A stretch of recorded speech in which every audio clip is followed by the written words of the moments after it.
Dati pinapangarap lang kita. Pero ngayon, abot kamay na kita. Sorry, miss. Next time kapag tatawid ka, please look both ways. Bakit may bata dito? Dok, hindi na po ako bata. Where are the GS residents and the Neurosurge residents? Hindi nila iisipin na apihin ang anak ko kasi doktor na siya ngayon. Kaya mo talaga? Yes po, Dok. Kaya ko po. Lahat ng mga sasabihin niya pasok sa isang tenga, labas sa kabila. Kailangan din matibay ang sikmura mo at gawin mo lang ang trabaho mo. Matalino ka lang, Annalyn. Pero ako, mautak ako. And I have connections. This place is not for kids like you. Anak, nakalimutan mo yung pampaswerte mo. Thank you po, Nay. Okay ka lang ba? Okay lang naman po. Medyo na-overwhelm lang. Alam mo, mahirap talaga maging doktor eh. Pero kapag okay yung mga kasama mo, magtutulungan kayo. Eh, medyo gagaang yan kahit paano. Kamusta ba yung mga kasabayan mo?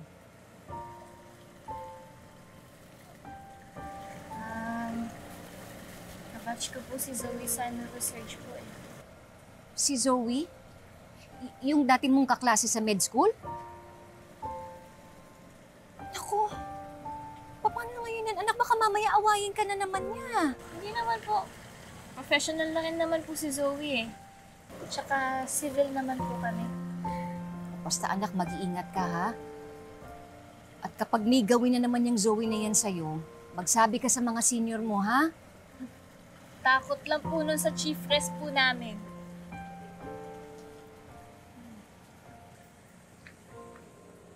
Pakisabi na lang sa kanila. Huh? Sige, later na lang. How's your dad? Hey, ate! Well, he's still in the States. Visiting doctor pa rin siya doon. So, sa'yo niya daw muna kaya hapilin. Oo naman. Pagagalitan ako ni Ninang Moira if pabayaan kita. Oh, later she'll be here to speak with the medical director. Ah, talaga? Yeah. I'll say hi. Yeah. Same med school kayo ni Doktora Santos, right? Yeah, ate, why? She's so young. I'm just worried that she lacks real-world experience and the maturity. Hindi lang naman puro talino ang pagdodoktor. Actually, nung med school, disadvantage na talaga yung age niya. Hindi siya marunong makapag-interact with others. And hindi siya makarelate. So, tendency was, people just kept on adjusting to her. And she uses that, her age, to manipulate others. Grabe talaga. Huh? Hindi pwede sa ospital yon. Araw-araw, we talk to different kinds of people from all walks of life. Zoe, ayoko talaga magka-problema sa kanya. You know what, ate? You should test her capabilities. I mean, let's see if kaya niya talagang mag-doktor. You're right.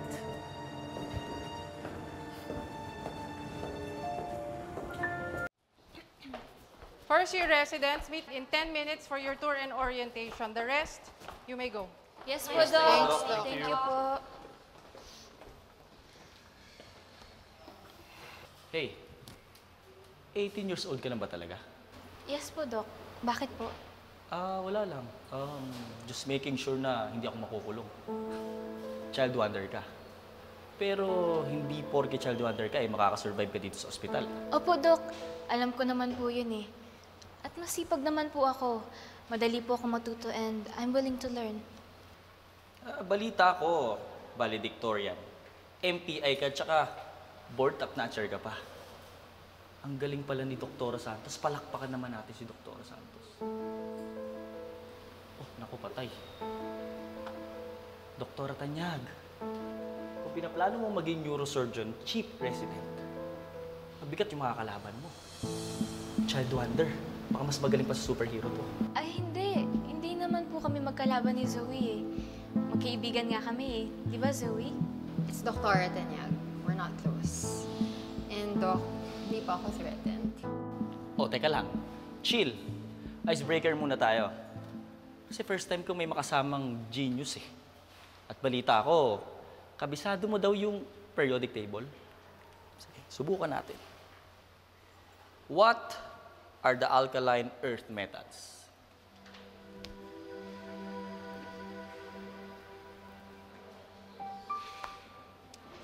Beryllium, magnesium, calcium, strontium, barium, and radium. Eh, yung elements 42, 78, tsaka 91. Molybdenum, platinum, and protactinium. Protactinium is extremely rare. High toxicity and highly radioactive siya, so they don't use it unless it's for research purposes. And because it is extremely rare, ang estimated cost niya for 1 gram is $280. Grabe, ang galing mo palang talaga, no? Sige, ito na lang.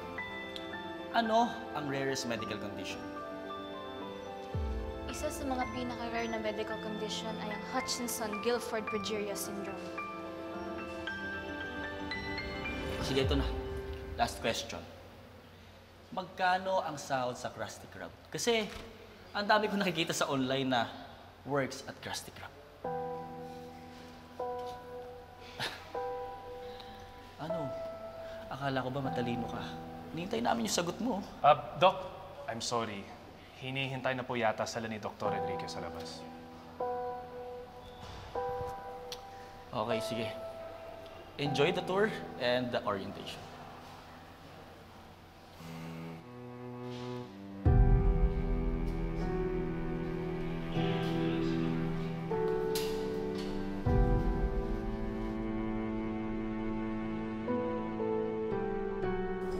So nice to see you again, Dr. Santos. Let me just say this again.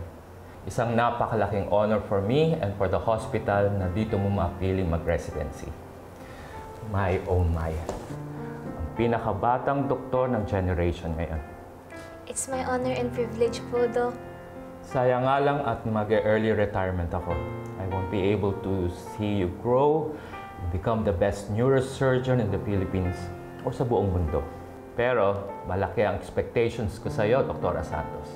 You know, the younger you are, the heavier your burden is. Huwag po kayo mag-alala, Doc. Hindi ko po kayo bibiguin at hindi ko din po sasayangin yung opportunity na to. Very well. Welcome to Apex Medical Hospital, Dr. Santos. Salamat po, Doc. For this month's rotation, Dr. Sarmiento sa SS Ward kita i-assign. Kulang tayo ng residents ngayon, pero we need someone para sa ER. Usually, second-year resident yon because the work is heavy. I can do it, Doc.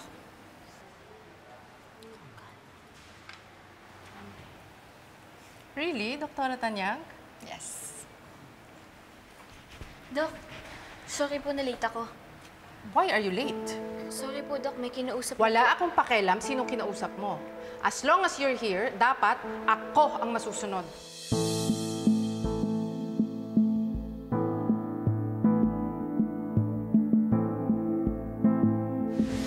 Sige. Sinong kinausap mo? You better make sure mas importante sa akin yan. Sino? Pinatawag po kasi ako ni Dr. Calma. Dr. Calma? Our medical director?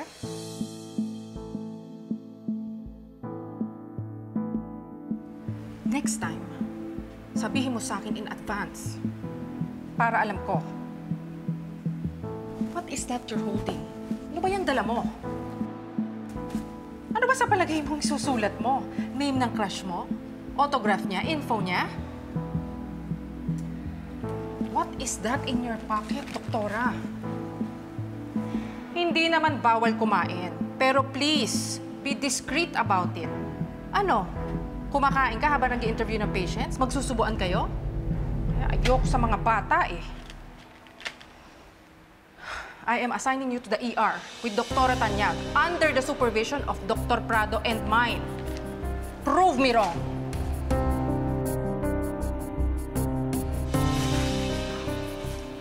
Oops. Sorry, not sorry, kiddo.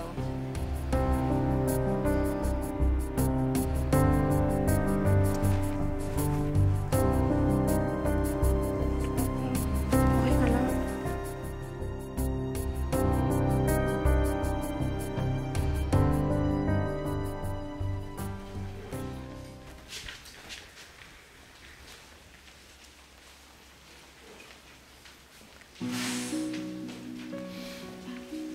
got this.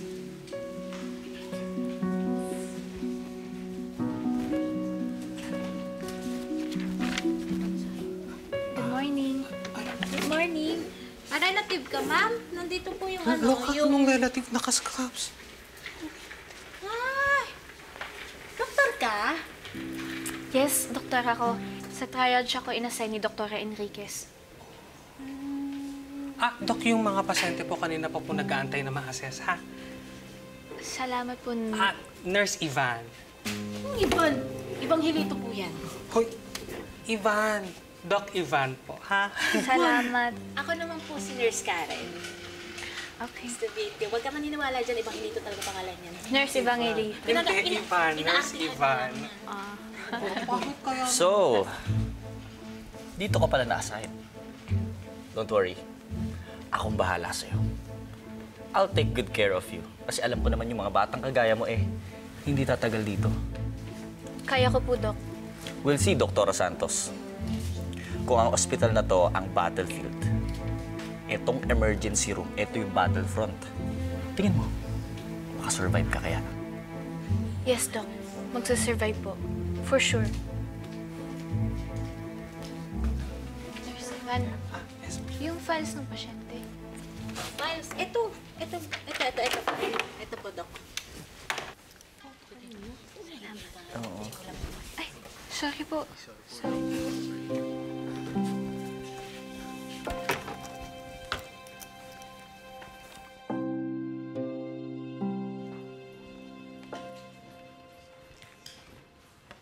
Good morning po. Sino po si Andres Gallardo? Lolo ko po, eto po. Tara, pasok na po tayo.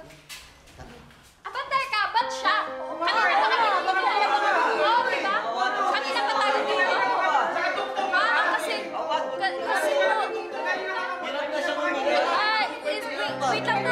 wait lang po, kasi po binibase po namin sa problema po ng pasyente. Ang chief complaint po nila is hindi po siya makahinga, kaya... Hindi tama yan. Kagabi pa kayo. Bakit pa hindi ka makapag-decide? Tawagin mo yung totoong doktor. Kasama yung doktor yan eh. Bata pa yan eh. Kaya pa kasi yung doktor eh.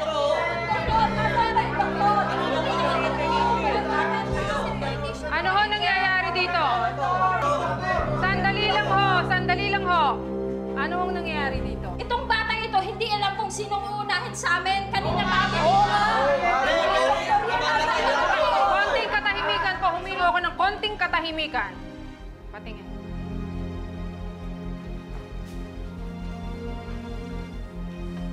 Sino ho? Si Andres Gallardo. Lolo ko po. Halika na ho. Apatay pa lang yung sakay. Sandali lang. Sandali lang ho. Kasi siya ay nahihirapang huminga. Hindi ho ito first come, first serve. Kailangan natin bigyan ng atensyon ang pasyente na may pinaka-urgent na problema. Isusunod ko agad kayo. Halika na. Siya na po.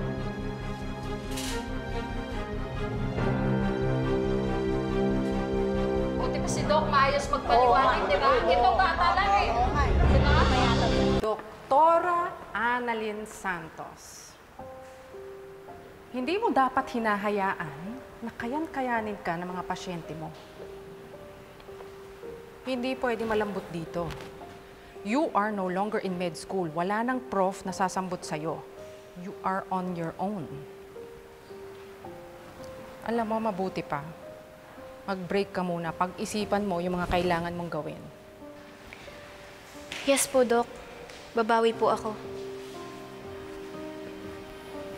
Babawi? Mahirap bumawi sa akin.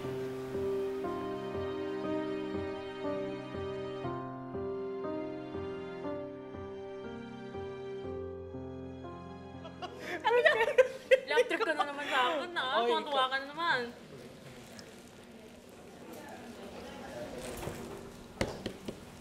Girl, itong si Doktora matalino sana, pero mahina ang loob. Hindi po pwede yan dito.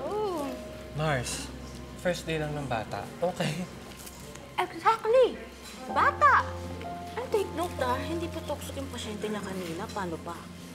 As if naman hindi natututunan mag-handle ng mga ganong klase ng pasyente. Ikaw ang nega mo. Nagsasabi lang po ako ng totoo. Okay? And dito sa industriya natin, kailangan mo ng experience. And experience and diskarte comes with age. So, hello. Good luck sa kanya. I agree. Mars. Thank you. Pero yung bagets, nakagraduate ng med school. So, I think makakasurvive din siya dito. Silang pwede. May point. Pero, pustahan tayo. Hindi tatagal si doktora dito. Sige. Magkano? Kakasaka. Bakit hindi? Isang payslip. Huwag naman, sanggip lang, Mars. Isang payslip. Speaking, wala Ay. tayong trabaho, wala tayong Ay. payslip. Pag hindi ka na, balik na. Uy, Annalyn! Ay, uy. Annalyn, idol na kita. Good luck ha. Alam ko naman kayang-kaya mo yan eh. Oh, tsaka Annalyn. Basta kung may kailangan ka, dito lang kami ha. Salamat. Ako din. Sige, kumain ka na. Una na kami.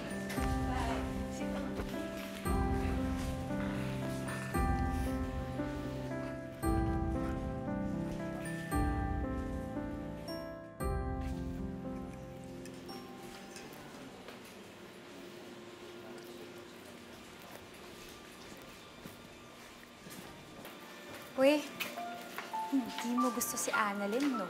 Napansin ko na kanina yan sa orientation, eh. Alam mo, kung naging tao ang cancer, si Annalyn yun. I don't like cancer. Oh, good. Magkakasundo tayo.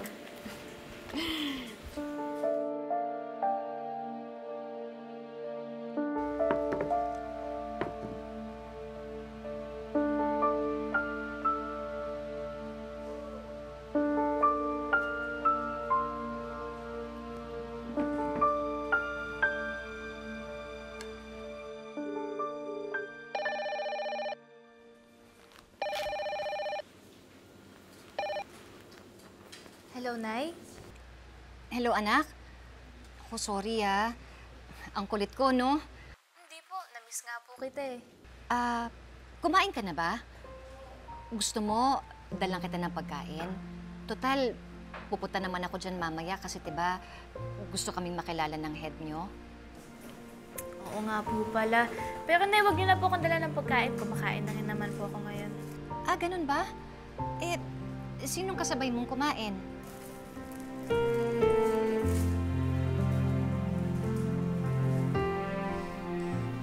Yung mga kabatch ko po, tsaka yung mga seniors ko po. Mabuti naman kung ganun.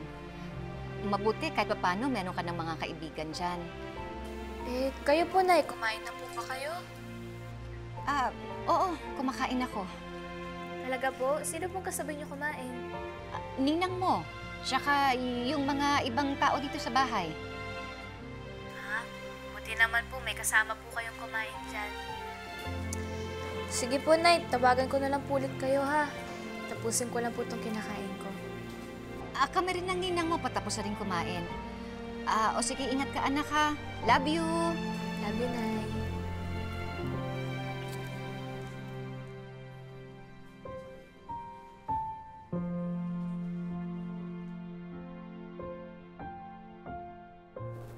I found a perfect way para makabawi ka. Ano po yun, Doc? I want you to decorate this room dahil may surprise retirement party for Dr. Calma. Yung buong kwarto po?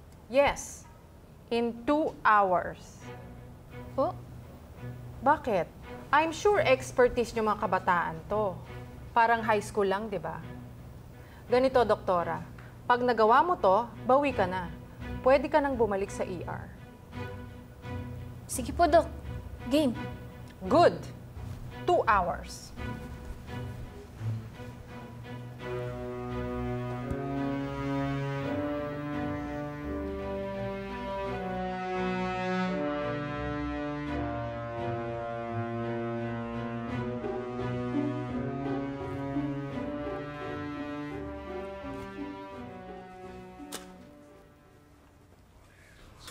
Sabi ko na nga ba, nakita kita pumasok dito eh.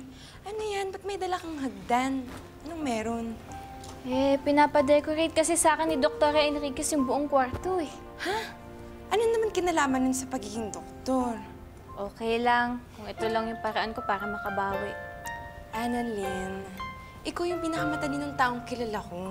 Hindi mo dapat ginagawa yan. Okay lang. Sige, ganito na lang. Tatapusin ko lang yung ginagawa ko, tapos tutulungan kita. Kerry? Talaga? Thank Oo. you. Okay. Sige. Sige, wait lang ah. Bye. Okay.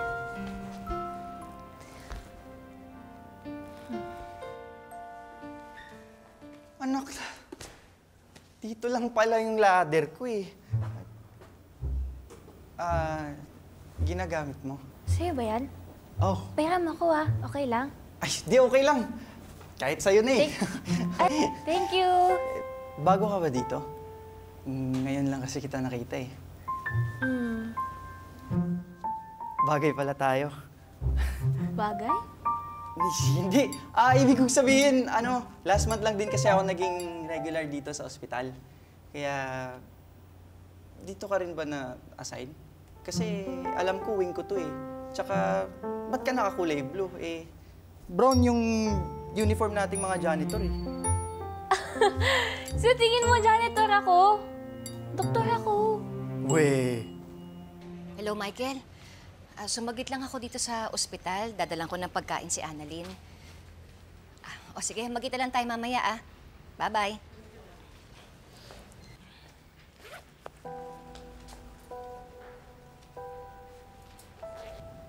You look familiar. Ay! Ay! Natisod lang naman po siya dahil po sa inyo. So it's my fault? Is that what you're trying to say? There's only one slot left? And dalawa silang dapat naming pagbibigyan. Hindi po si Annalyn yung napili ninyo. Proud po ako sa pagpapalaki ko po sa anak ko. Kasi alam ko po na hindi po niya magagawang gumawa ng koti ko. Pero bakit po ba kayo nagre-react ng ganyan? May mali po ba sa mga sinasabi ko? Sigurado naman po ako na lahat po tayo ginagawa natin ang lahat para mapalaki po natin ng tama yung mga anak natin. Ikaw na naman? Sinusundan mo ba ako? Ma'am, hindi ko po kayo sinusundan. Anong ginagawa mo dito? May dadalawin lang po ako. Pwes, bilisan mo at ayaw na kita makita dito sa ospital ko. Ospital niyo po? I am one of the owners of this hospital. At mula ngayon, ayaw ko nang makita ikaw at ang anak mo dito. Ever! Okay? Doktor ako. Weh. Oo nga. Annalyn Santos, MD Surgery. Hindi nga. Oo nga. Eh, ang bata-bata mo tignan eh. Mas matanda pa nga ako sa'yo tignan eh.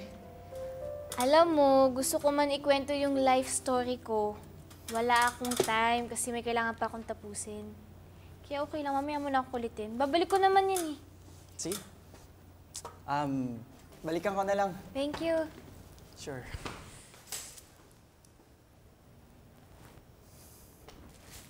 Doc, gusto mo tulungan na kita? Sure ka? No? Basic lang sa akin yan.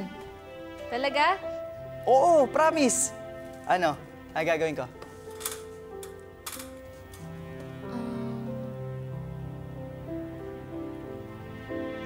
Pwede bang kumuha ka ng mga lamesa at upuan? Walang problema yan. Ilan? Sige na. Hi! Oo, naku, pasensya ka na. Natagalan eh. Ma'am! Ma'am! Ha? Ma'am! Hoy! Hoy! Pre! Pre, mag-ingat ka naman! Pasensya na po, ma'am. What the hell? Ma'am, okay lang po ba kayo? Do I look okay to you? Tignan mo nga ang ginawa mo sa akin. Ma'am, pasensya na po eh. Kasi mababagsakan ko yun ng balde, kaya ako po kayo hinila. Kung alam ko lang gumaganti ka sa akin, kaya mo ako hinila. Do you know how much his shoes cost? Nakakailan ka na sa akin, ha? Lagi kitang pinalalagpas, but not this time. You will pay! Ma'am, pasensya na po. wala akong pasensya sa'yo. Ipabubulis kita. Kamay sa akin ay nagbigay kahulugan. Lumalaban ako upang ika'y gabayan. Lahat ng makakaya ay sa'yo ibibigay. At lahat Okay po ba? Okay, ligpitin mo na. Obviously, she's bullying you. Wala na pala akong kailangan gawin kasi may ibang taong may ayaw sa'yo. Naiintindihan ko naman, Mare, na busy yung anak ko. Siyempre, nagkatrabaho na siya. Kaya lang kung minsan, nalulungkot ako kasi siyempre, hindi na kami nagkakasama. Eh bakit kasi hindi ka humanap ng kasama mo? Simpleng katangian na hinahanap ko sa isang babae. Nakilinet eh. Ano bang problema niyo sa akin? Bata ka pa talaga, kaya wala kang alam. Pero kung gusto mong matigil yan, stand up for yourself.